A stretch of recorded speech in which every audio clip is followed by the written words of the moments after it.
നമസ്കാരം. ഇന്നത്തെ ട്രേഡിംഗ് സെഷനിൽ ഇന്ത്യൻ മാർക്കറ്റിൽ ശക്തമായ സെല്ലിംഗ് പ്രഷർ വരികയും ഇൻഡെക്സ് അതിൻ്റെ ഒരു പ്രധാന സപ്പോർട്ട് മറികടന്ന് 23,824 ക്ലോസിംഗ് നൽകുകയും ചെയ്തു. ഏഷ്യൻ മാർക്കറ്റിൽ ഉടലെടുത്ത സെല്ലിംഗ് പ്രഷറും ഗ്ലോബൽ മാർക്കറ്റിലെ ചില പുതിയ പ്രതിസന്ധികളുമാണ് ഇന്ന് ഇന്ത്യൻ മാർക്കറ്റിൽ സെല്ലിംഗ് പ്രഷർ വന്നതിന് പിന്നിലെ പ്രധാന കാരണം. ആദ്യം തന്നെ മാർക്കറ്റ് ഇടിഞ്ഞതിന് പിന്നിലെ ചില പ്രധാന കാരണങ്ങൾ മനസ്സിലാക്കാം. ഒന്നാമത്തേത് South Korean market shock waves. ഇന്ന് ഗ്ലോബൽ മാർക്കറ്റിനെ ഞെട്ടിച്ചുകൊണ്ട് തന്നെ സൗത്ത് കൊറിയൻ ഇൻഡെക്സ് 9% ഇടിയുകയും സൗത്ത് കൊറിയൻ ഇൻഡെക്സിൽ എമർജൻസി സർക്യൂട്ട് ബ്രേക്കർ അപ്ലൈ ചെയ്യേണ്ടതായും വന്നു. സാംസങ്, ഹൈനിക്സ് തുടങ്ങിയ വൻകിട സെമി കണ്ടക്ടർ സ്റ്റോക്കുകൾ 7 മുതൽ 10% ഇടിഞ്ഞിട്ടുണ്ട്. ഇത് ഗ്ലോബൽ മാർക്കറ്റിൽ തന്നെ ടെക് സെക്ടറിൽ ഒരു കറക്ഷൻ ഭീതിക്ക് പിന്നിലെ പ്രധാന കാരണമായി പ്രവർത്തിക്കുകയും ചെയ്യുന്നു. ഏഷ്യൻ മാർക്കറ്റിൽ ഉടലെടുത്ത ഈ സെല്ലിംഗ് പ്രഷറിൻ്റെ ഇമ്പാക്റ്റ് ഗ്ലോബൽ മാർക്കറ്റിലും ഇന്ത്യൻ മാർക്കറ്റിലും വരും ദിവസങ്ങളിലും പ്രതിഫലിക്കാനുള്ള സാധ്യതയുണ്ട്. രണ്ടാമത്തേത്, ഇന്ന് US-ൻ്റെ പേഴ്സണൽ കൺസപ്ഷൻ എക്സ്പെൻഡിച്ചർ ഡേറ്റ പുറത്തു വരികയാണ്. ഇൻഫ്ലേഷനെ കുറിച്ചുള്ള ഒരു പ്രധാന ഇൻപുട്ട് നൽകുന്ന ഡേറ്റയാണ്. കൂടാതെ US-ൻ്റെ 10 വർഷത്തെ ട്രഷറി ഈൽഡ് 4.5% മുകളിലേക്ക് എത്തുകയും ഇപ്പോൾ US നാസ്ഡാക്ക് ഫ്യൂച്ചർ ഇടിഞ്ഞ് ട്രേഡ് ചെയ്യുകയും ചെയ്യുന്നു. ഇതൊക്കെ ഇന്ന് US മാർക്കറ്റ് വോളറ്റൈലാകാനുള്ള സാധ്യതയാണ് ഇൻഡിക്കേറ്റ് ചെയ്യുന്നത്. ഇന്ന് US മാർക്കറ്റിൽ ഒരു കറക്ഷൻ വരികയാണെങ്കിൽ നാളത്തെ ട്രേഡിംഗ് സെഷനിൽ അത് ഇന്ത്യൻ മാർക്കറ്റിലും ഗ്ലോബൽ മാർക്കറ്റിലും പ്രതിഫലിക്കാനുള്ള സാധ്യതയുണ്ട്. അതുപോലെ തന്നെ മാർക്ക് ഫാബറിൻ്റെ വാർണിംഗും ഇന്ത്യൻ മാർക്കറ്റിനെ സംബന്ധിക്കുന്ന ഒരു കൺസേൺ ആയി മാറിയിട്ടുണ്ട്. പ്രമുഖ ഇൻവെസ്റ്ററായ മാർക്ക് ഫെബർ ഇന്ത്യൻ മാർക്കറ്റിൽ ഒരു കറക്ഷൻ വരാൻ സാധ്യതയുണ്ടെന്നും ഇന്ത്യൻ മാർക്കറ്റ് 20% പ്രീമിയത്തിലാണെന്നും അവിടെ 20% കറക്ഷൻ വരാൻ സാധ്യതയുണ്ടെന്നും ഒരു നിരീക്ഷണം പങ്കുവച്ചിട്ടുണ്ട്. ഇതിൻ്റെ ഇമ്പാക്റ്റും മാർക്കറ്റിൽ പ്രതീക്ഷിക്കാം.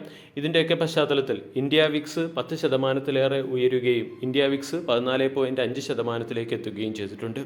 അതുകൊണ്ട് നാളത്തെ ട്രേഡിംഗ് സെഷനിൽ മാർക്കറ്റ് വോളറ്റൈലാകാനുള്ള സാധ്യത വളരെ കൂടുതലാണ്.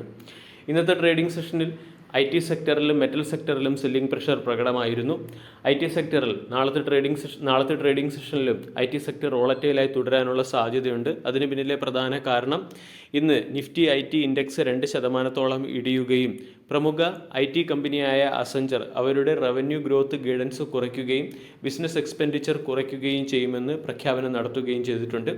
ഇതിൻ്റെ പശ്ചാത്തലത്തിൽ ഇന്ന് IT സെക്ടറിലെ ഇൻഫോസിസ് ഉൾപ്പെടെയുള്ള സ്റ്റോക്കുകൾ 6.75% ഇടിഞ്ഞു. TCS, വിപ്രോ തുടങ്ങിയ സ്റ്റോക്കുകളിൽ വരും ദിവസങ്ങളിലും സെല്ലിംഗ് പ്രഷർ വരാനുള്ള സാധ്യതയുണ്ട്.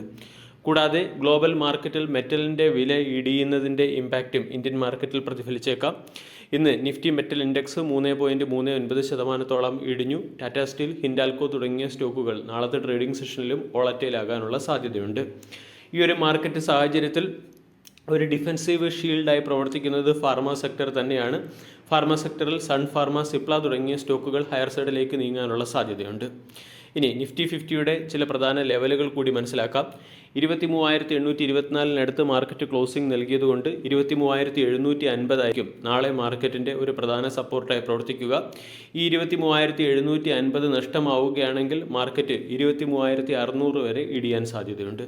അതുപോലെ തന്നെ മാർക്കറ്റിനെ സംബന്ധിക്കുന്ന പ്രധാന റെസിസ്റ്റൻസ് 23,950 മുതൽ 24,000 വരെയുള്ള റെസിസ്റ്റൻസ് ആണ്. 23,950 മുകളിൽ മാർക്കറ്റ് സസ്റ്റെയിൻ ചെയ്താൽ മാത്രമേ വീണ്ടും ബുള്ളിഷ് മൊമെൻറ്റം മാർക്കറ്റിൽ തുടരാൻ സാധ്യതയുള്ളൂ. ഇനി നാളത്തെ ട്രേഡിംഗ് സെഷനിൽ സ്റ്റോക്ക് സ്പെസിഫിക് ആക്ഷൻ വരാൻ സാധ്യതയുള്ള ഒരു സ്റ്റോക്കിനെ പരിചയപ്പെടാം. സ്റ്റോക്കിൻ്റെ പേര് IRFC. IRFC ഇന്ന് 2% ഇടിഞ്ഞ് 98 രൂപയ്ക്ക് അടുത്തായിട്ടാണ് ക്ലോസിംഗ് നൽകിയത്. IRFC നാളെ മാർക്കറ്റിൻ്റെ ശ്രദ്ധ ആകർഷിക്കുക IRFCയിൽ ഗവൺമെൻറ് OFS കൊണ്ടുവരുന്നത് കൊണ്ടാണ്. ഗവൺമെൻറ് OFS വഴി അല്ലെങ്കിൽ ഓഫർ ഫോർ സെയിൽ വഴി IRFCയിലുള്ള ഗവൺമെൻറ്റിൻ്റെ സ്റ്റേക്ക് ഹോൾഡിങ്ങിൻ്റെ 2% വിറ്റഴിക്കാൻ തീരുമാനിച്ചിട്ടുണ്ട്. നാളെ ബുധനാഴ്ച നോൺ റീറ്റെയിൽ ഇൻവെസ്റ്റേഴ്സിനുള്ള ബിഡിങ്ങും വ്യാഴാഴ്ച റീറ്റെയിൽ ഇൻവെസ്റ്റേഴ്സിനുള്ള ബിഡിങ്ങും നടക്കും. ഈ ന്യൂസിൻ്റെ പശ്ചാത്തലത്തിൽ IRFC എന്ന സ്റ്റോക്ക് നാളെ മാർക്കറ്റിൻ്റെ ശ്രദ്ധ ആകർഷിക്കാനുള്ള സാധ്യത കൂടുതലാണ്.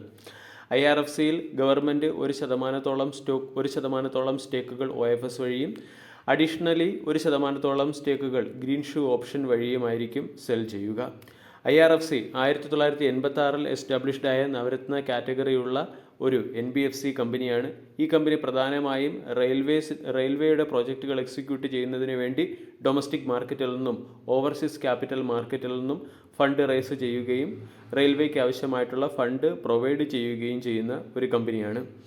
കമ്പനിയുടെ റീസെൻറ്റ് ഹിസ്റ്ററി നമ്മൾ പരിശോധിക്കുകയാണെങ്കിൽ ഏകദേശം 13,674 ലോക്കോമോട്ടീവിനും 76,735 പാസഞ്ചർ കോച്ചുകൾക്കും 2,65,815 വാഗൺസും പ്രൊക്യൂർ ചെയ്യുന്നതിന് ആവശ്യമായിട്ടുള്ള ഫിനാൻഷ്യൽ എയ്ഡ് നൽകിയ NBFC സെക്ടറിലെ ഒരു വളരെ വലിയ കമ്പനിയാണ് IRFC. IRFC എന്ന സ്റ്റോക്ക് OFS വരുന്നതുകൊണ്ട് സ്റ്റോക്ക് നാളെ മാർക്കറ്റിൻ്റെ ശ്രദ്ധ ആകർഷിച്ചേക്കും. വീഡിയോ എല്ലാവർക്കും ഇഷ്ടമായി എന്ന് വിശ്വസിക്കുന്നു. താങ്ക്